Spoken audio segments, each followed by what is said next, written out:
Welcome to the video for the sixth teaching of the TSD Mindfulness teachings. And so before I go into the sixth teaching, I want to explain the structure of the teaching. So if you have access to the 55 teachings chart, which you will receive if you're part of the training program, and on that chart, you will see that there's one teaching at the top, and there's two lists of two teachings. And then under that, there are 3 lists of 3 teachings, 4 lists of 4 teachings, and then 5 lists of 5 teachings each. So we are just beginning the third tier, which is 3 different lists with 3 teachings in each list. So that's where we're going to begin. And the first list is about the temperamental body. So I want to talk a little bit about the temperamental body. First, temperament is defined as our inclinations and our emotional responses. So if we understand the temperamental body, then this allows us to really understand our inclinations and our emotional responses. And so the temperamental body is made up of 3 fields. The first field is we call the mental field, which is our thinking. And the next field is our gut field, which is our nervous system responses, fight, flight, freeze, fawn.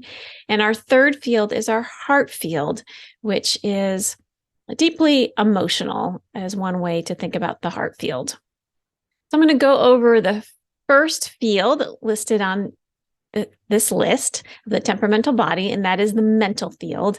The mental field is our chatter, it's our thoughts, our imagination, it's our quiet, if we're in a mentally quiet space. When we learn how to really still this part of our temperamental body. Our mental field is not one and the same as our brain because our mental field is not tangible. The brain is a physical organ, and our mental field is an aspect of our consciousness that relies on the brain, and it can affect the brain. So there definitely is a relationship between the brain and the mental field, but they're different. So the brain is like the hardware, you could think about it that way, and the mental field is the software. The mental field relies on the brain's circuitry to process information, and the mental field can affect the physical brain. Like I said, it can affect its chemistry, brain chemistry, can affect its brainwave states. It can affect microstates, which I had talked about briefly in a previous video. So I have a question for you to ponder here for a moment. Can you touch a thought? Is a thought physical? This is a bit of a controversy. Some scientists will say that yes, you can touch a thought. It's the neurotransmitters, all these different aspects of our brain that are making us think, while others, maybe with more of a philosophical background, would say, no, you can't touch a thought. A thought is not tangible. So something to think about. Where are you on that spectrum?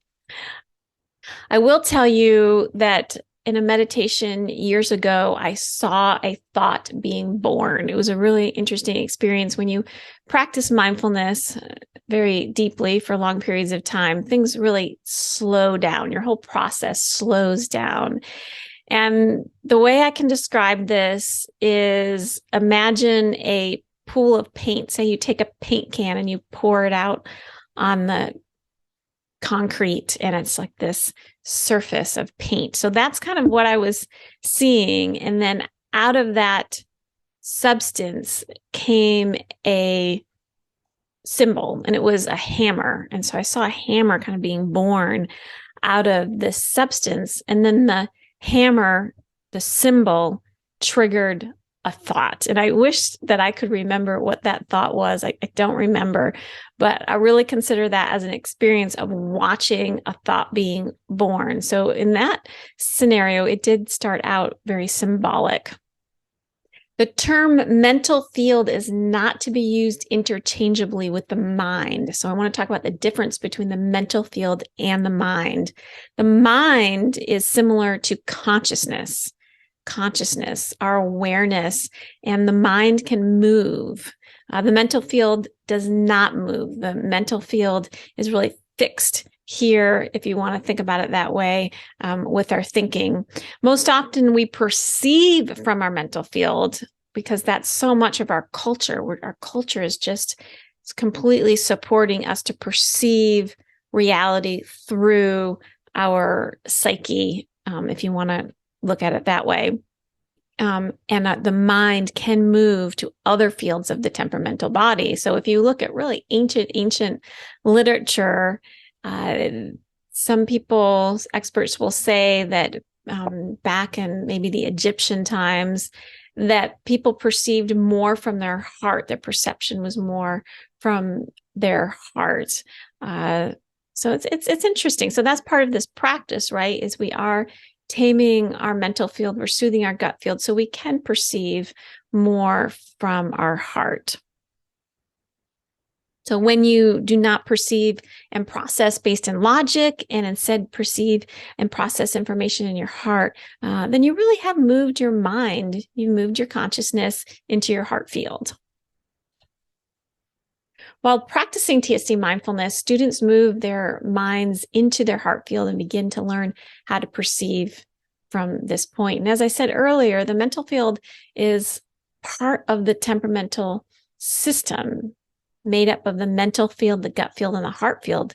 And so we can even dig a little deeper there. The mental field is a system within itself. So let's take a look at that system within the system. The system of the mental field is made up of our beliefs, our mental emotions, which we'll talk more about in a later video, but mental emotions are emotions that are really intertwined with thought. Anger is a really good example of a mental emotion. Our mental field is made up of our creative ideas, our desires, as a few examples, and these aspects work together to function. A traditional mindfulness practice guides us to become more aware of these aspects that I just talked about, right? Especially our thinking, what's going on there. And the traditional mindfulness practice supports us to still this part of our consciousness. So traditional mindfulness techniques are really good for this. In comparison, TSD mindfulness practice guides us to also become aware of the systematic elements of our gut and our heart. So the mental field, in conjunction with our gut field and our heart field, drives our behavior and our relationships with the people and the things in our lives, right? So again, going back to this idea that the mental field is part of the temperamental body along with the gut field and the heart field, and this body working together really drives who we are, drives how we interact with people, drives how we build our relationships, drives our life in so many ways. This is the conclusion of TSD mindfulness teaching number 6.